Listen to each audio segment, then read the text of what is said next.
MCR Pure Cotton Club, formals and casual shirts.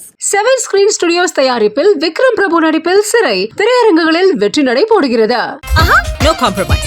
உங்க சைடுலயும் எங்க சைடுலயும். It's a GT promise. GT Holidays, South India's #1 travel brand.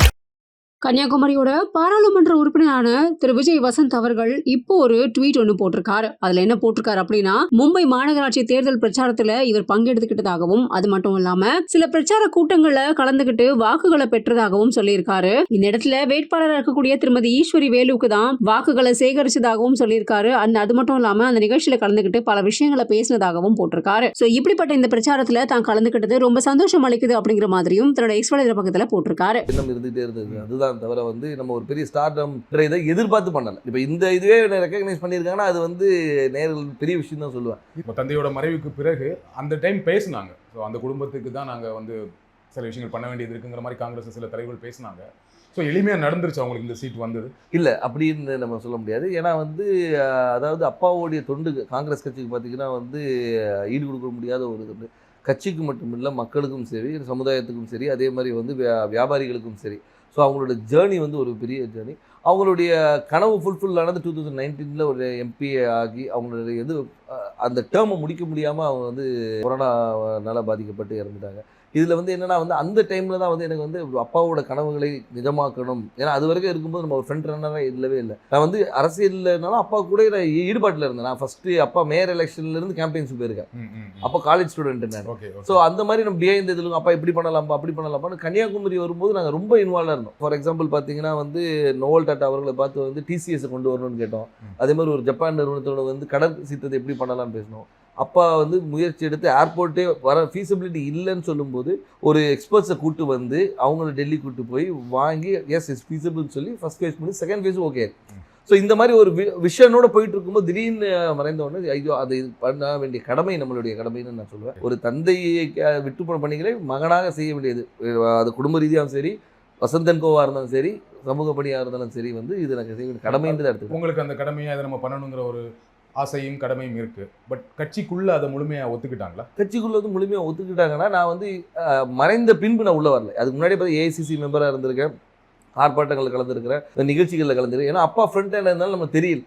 நிறைய பேர் கேட்டாங்க நீங்கள் கட்சியில் என்ன இருந்தீங்க சார், நான் இதில் இருந்த பாருங்க அப்படின்னு ரெஃபரன்ஸ். ஓகே நீ இருந்திருக்கீங்களான்னு ஒரு இது வந்து அப்பா மறைவு பின்பு வந்து நம்ம தெரிஞ்ச உடனே ஒரு லைம் லைட்டில் வந்த மாதிரி. நடுவில் கார்த்தி சிதம்பரம் அவர்கள் கன்னியாகுமரி தொகுதிக்கு வந்து பிரியங்கா காந்திக்கு விருப்ப மனு கொடுத்தாரு இல்லையா? அப்ப எப்படி இருந்துச்சு அது? அப்ப எனக்கு என்ன தோணுச்சுன்னா, ஓகே கட்சிக்குள்ள அதுக்கு முன்னாடியே பேசிட்டு இருந்தாங்க, விஜய் வசந்துக்கு தான் தொகுதி கொடுக்க போறாங்க அப்படின்னு பேசிட்டு இருக்கும்போது இந்த ஒரு நிகழ்வு நடந்தது. கட்சிக்குள்ள அப்போ ஒரு சப்போர்ட் இல்லாம இருக்கும் அப்படி இல்லை. அதாவது அதுக்கு தான் பேர் விருப்ப மனுன்னே வச்சிருக்காங்க. அவங்க விருப்பப்படுறவங்கள வந்து இது பண்றது தான் விருப்ப மனு வச்சிருக்காங்க. ஏன்னா வந்து அப்பா போட்டியிடும் போது ராகுல் காந்தி அங்கே போட்டியிடும் சொல்லி விருப்ப மனு கொடுத்தவங்களும் இருக்காங்க. ஸோ அதனால அந்த விருப்பத்தை வந்து ஒரு அகில இந்திய தலைவர் நம்ம தொகுதியில் கன்னியாகுமரி வந்து காங்கிரஸோட கோட்டையாக இருந்த ஒரு இது, காமராஜர், குமரி அனந்தன் இவங்கெல்லாம் வெற்றி பெற்ற ஒரு இது, டென்னிஸ் எல்லாருமே வெற்றி பெற்று ஒரு காங்கிரஸோட இதாக இருந்தனால அந்த ஒரு பலம் இருக்கிறதுனால வந்து பண்ணால் நல்லா இருக்கும்ன்ற ஒரு இது. இப்போ சீட் கொடுத்தாச்சு, எந்த அளவுக்கு நம்பிக்கையா இருக்கீங்க?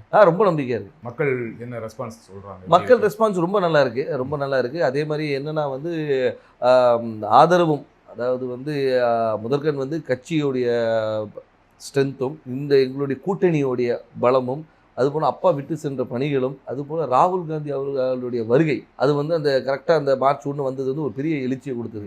எங்கள் தொண்டர்கள் மத்தியிலும் சரி, பொதுமக்கள் மத்தியிலும் ஓகே நம்ம ஊர் வந்திருக்காங்க, அவர் பண்ண, அதாவது ஒரு தலைவராக வராமல் ஒரு தொண்டனாகவும் சராசரி மனிதனாக வந்தார். இப்போ நீங்கள் வந்து எல்லா தலைவரும் வராங்க, மீட்டிங் போகிறாங்க. அப்படி இல்லாமல் ரோட்டில் ஒரு டீ கடையில் நின்று ஒரு பையனை கூப்பிட்டு பேசி அவங்ககிட்ட ரன்னிங் இன்ட்ரெஸ்ட் இல்லைன்னா ஷூஸ் இருக்கா, இல்லைன்னா ஷூஸ் வாங்கி கொடுத்து அனுப்புகிறேன். ஸோ இந்த மாதிரி ஒரு இதுக்கு பர்சனல் கனெக்ட், திடீர்னு போய்ட்டு ஸ்கூலில் போய் தண்டனை எடுக்கிறாரு, இன்ட்ராக்ட் பண்ணுற ஸ்டூடெண்ட்ஸோட. அதே மாதிரி பார்த்தா இதுக்கு முந்தின இதில் பார்த்தா நெசவாளிகளும் சரி, விவசாயிகள் இன்ட்ராக்ஷன், மீனவர், அந்த மாதிரி எல்லாரோட கனெக்ட் பண்ணும்போது வந்து நம்மளோட ஒருத்தர் அவர் அப்படின்ற ஒரு அஃபினிட்டி வருது. அது போக மட்டும் இல்லாமல் இப்போ ஆளுகின்ற பிஜேபி அரசு மீது உள்ள எதிர்ப்பும் அதிருப்தியும் கூட ஒரு பெரிய பலமாக இருக்கும். கன்னியாகுமரியில் பிஜேபிக்கு கொஞ்சம் ஸ்ட்ராங் இல்லையா? பொன்னார் அவர்கள் ரொம்ப ஸ்ட்ராங்கான கேண்டிடேட் தான் இல்லையா? அதை மறக்க முடியாது. கண்டிப்பாக அதை நம்ம மறுக்க முடியாது. நம்ம வந்து அதாவது பிஜேபி தரப்பில் திரு பொன் ராதாகிருஷ்ணன் அவர்கள் வந்து ஒரு 2 முறை எம்பியாக இருந்தவர் தான், ஒரு பெரிய வேட்பாளர். ஆனாலும் எங்களுடைய கூட்டணி, அதாவது எங்கள் திமுக சார்ந்த கூட்டணி வந்து மிக பலமான கூட்டணி சொல்லுவோம். அது வந்து திமுக மட்டும் இல்லாமல் எங்களை சார்ந்து இருந்த மதிமுக, அதுக்கப்புறம் விடுதலை சிறுத்தைகள், அதுக்கப்புறம் முஸ்லீம் லீக், அதுக்கப்புறம் மனிதநேய மக்கள் கட்சி, இது எல்லாமே பார்த்திங்கன்னா வந்து எங்களுடைய ஒவ்வொரு பேஸையும் கவர் பண்ணுது. அதாவது ஒரு முஸ்லீம்ஸ் கவர் பண்ணுது, திமுகவோட ஸ்ட்ராங் ஹோல்டு, மதிமுகவோட ஸ்ட்ராங் ஹோல்டு, அந்த மாதிரி வந்து எல்லா பாக்கெட்டும் கவர் பண்ணி எங்களோட ஸ்ட்ரென்த்தை வந்து நான் இன்னும் மொபிலைஸ் பண்ணி வச்சுருக்கோம். ஸோ இப்போ பார்த்தீங்கன்னா வந்து இது வந்து எங்களுடைய ஷுவர் ஷாட் விக்ட்ரின்னு சொல்லலாம். ஸோ உங்கள் கூட்டணியோட ரொம்ப ஸ்ட்ராங்காக இருக்குது, அந்த கூட்டணியை ஒரு பெரிய வெற்றி தேடித்தரும்னு சொல்கிறீங்க. கண்டிப்பாக திரு வசந்தகுமார் அவர்களுக்கு கன்னியாகுமரி தொகுதி மக்கள் வாக்களித்தாங்க. ஏன் விஜய் வசந்த் அவர்களுக்கு வாக்களிக்கணும்? ஏன் உங்களுக்கு வாக்களிக்கணும்? அதான் வசந்தகுமார் அவர்களுக்கு வாக்களித்தனால விஜய் வசந்துக்கு வாக்களிக்கணும்னு நான் சொல்ல வரல. ஆனால் ஒரு காங்கிரஸ் வேட்பாளராகவும் அதே மட்டுமல்ல வசந்தகுமார் அவர்கள் வந்து இந்த மக்களுக்கும் கன்னியாகுமரி மக்களுக்கும் பல துண்டுகளை செஞ்சுருக்காங்க. அது விட்டு போன பணிகளை வந்து அவர் மகன் செய்வார் என்ற ஒரு நம்பிக்கை அவங்களுக்கு இருக்குது. அது மட்டும் இல்லாமல் வந்து நான் வந்து ஒரு வாரிசாக வந்து நேராக போயிட்டு வந்து நான் நேராக டெல்லியில் இங்கேயும் போய் வரல. அடுத்த நாளே மக்களை சந்தித்தேன், மக்களோட இருந்தேன், எல்லா நிகழ்ச்சிகளை கலந்து கொண்டு எல்லாரோட நிறை குறைகளை கேட்டுட்ருக்கோம், மக்களாக இருந்தோம். அது ஏன்னா எடுத்தவொன்னே அக்செப்ட் பண்ணிக்க மாட்டாங்க, கேட்குற கேள்விக்கு நான் சொல்கிறேன், அதை அக்செப்ட் பண்ண வைக்கிறதுக்கு நான் ஒர்க் பண்ணேன். ஸோ அதனால் வந்து அப்பாவுடைய இடத்தை வந்து மகன் வந்து நிரப்பார் என்ற நம்பிக்கையை அவங்களுக்கு கொடுத்தேன். அந்த நம்பிக்கையை வந்து எல்லார் மேலேயும் பெருசாகவே இருக்குது. அதனால் வெற்றி வாய்ப்பு ரொம்ப நல்லா இருக்குது. குமரி மாவட்டத்தில் வரீங்க, ரொம்ப படித்த மாவட்டம், ஆனால் அங்கே நிறைய பிரச்சனைகளும் இருக்குது. அதை கரெக்டாக ஐடென்டிஃபை பண்ணியிருக்கீங்களா? என்னென்ன திட்டங்கள் வச்சுருக்கீங்க? கண்டிப்பாக. அதாவது வந்து நீங்கள் கன்னியாகுமரியை பொறுத்த வரைக்கும் பார்த்தீங்கன்னா வந்து இந்த மிக்ஸ் ஆஃப் ஆல்னு சொல்லலாம். அதாவது கடல் இருக்குது, மலை இருக்குது, எல்லாமே இருக்குது. அதனால் வந்து மக்களுடைய தேவைகளும் அவங்களுடைய இதுவும் நிறைய வேறுபாடுகள் இருக்குது. ஒரு பாக்கெட்டையும் நாங்கள் அனலைஸ் பண்ணி வச்சுருக்கோம். அதாவது இந்த மக்களுக்கு இது தேவை, இவங்களுக்கு இது தேவையில்லைன்ற அளவுக்கு அனலைஸ் பண்ணி வச்சுருக்கோம். மக்களுக்கு விரோதமான எந்த ஒரு சட்டத்தையும் கொண்டு வரக்கூடாது என்ற ஒரு முடிவும், மக்களுக்கு எப்போவுமே நன்மை கொடுக்கணுன்ற ஒரு சட்டத்தை கொண்டு வரணும். அவங்க மக்களுடைய வாழ்வாதாரத்தை உயர்த்துகிற அளவுக்கு என்ன செய்யணுமோ அந்த திட்டங்களை கொண்டு வந்து. எனக்கு தெரிஞ்ச வரைக்கும் குமரி மாவட்டத்தில் வாழ்வாதாரம் ஓரளவுக்கு நல்ல வாழ்வாதாரம் இருக்கும். எல்லாமே படித்தவங்களாக இருப்பாங்க, வேலையில் இருப்பாங்க.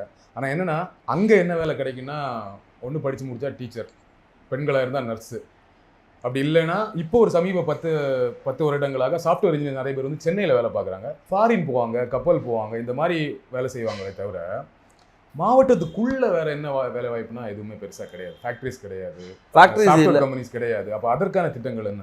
அதற்கான திட்டங்கள் நிறைய கொண்டு வர திட்டங்கள் நிறைய இருக்குது. ஏன்னு சொல்லிங்கன்னா வந்து நீங்கள் சொல்கிற ரிக்குவயர்மெண்ட்ஸ் மட்டும் பார்த்தீங்கன்னா வக்கீல்களும் நிறைய இருக்குது, டாக்டர்ஸ் நிறைய இருக்கிறாங்க. நீங்கள் சொன்ன அது நர்ஸ் டாக்டர்ஸ். அது மட்டும் இல்லாமல் வந்து லிட்ரஸி ரேட் அதிகம் இருக்கிறதுனால வந்து இவங்க பல இடங்களில் ஸ்ப்ரெட் பண்ணியிருக்கிறாங்க. ஸோ அது மாதிரி தொழிற்சாலைகளை கொண்டு வரது வந்து ஒரு சில பாக்கெட்டில் கொண்டு வரலாம். நீங்கள் பார்த்தீங்கன்னா தொழிற்சாலைகள் வந்து ஒரு இடத்துல கூட, அதே மாதிரி கடற்புற கதை வந்து டெவலப் பண்ணுறது என்னென்ன கொண்டு வரணும். ஸோ தொழிற்சாலையை கொண்டு வருது. அதனால வந்து ஒவ்வொரு ஊர் இப்போ பார்த்தீங்கன்னா ரப்பர் ஃபேக்ட்ரி இருக்காங்க, ரப்பர் ஃபேக்ட்ரியை வந்து நம்ம டெவலப் பண்ணலாம். ஸோ வந்து அது மாதிரி தொழிற்சாலை நிறைய இருக்குது. அதே மாதிரி வேலைவாய்ப்பு திட்டங்களும் நிறைய கொண்டு வரலாம். நம்ம என்னென்னா நம்ம மக்கள் என்னென்னா இங்கே இருக்கிற மக்கள் எல்லாமே பாதி பேர் வெளியே தான் இருக்கிறாங்க. இப்போ இந்த கொரோனால தான் நமக்கு தெரிஞ்சு பாதி ஊரில் இருக்கும், இவ்வளோ பேர் வந்து நம்ம ஊரை சார்ந்தவங்க இந்த தமிழ்நாடு முழுக்க இருக்காங்க தெரியும். MCR Pure Cotton Club, formals and casual shirts. 7 screen studios தயாரிப்பில் விக்ரம் பிரபு நடிப்பில் சிறை திரையரங்குகளில் வெற்றி நடை போடுகிறது. No compromise. உங்க சைடுலயும் எங்க சைடுலயும். It's a GT promise. GT Holidays, South India's #1 travel brand.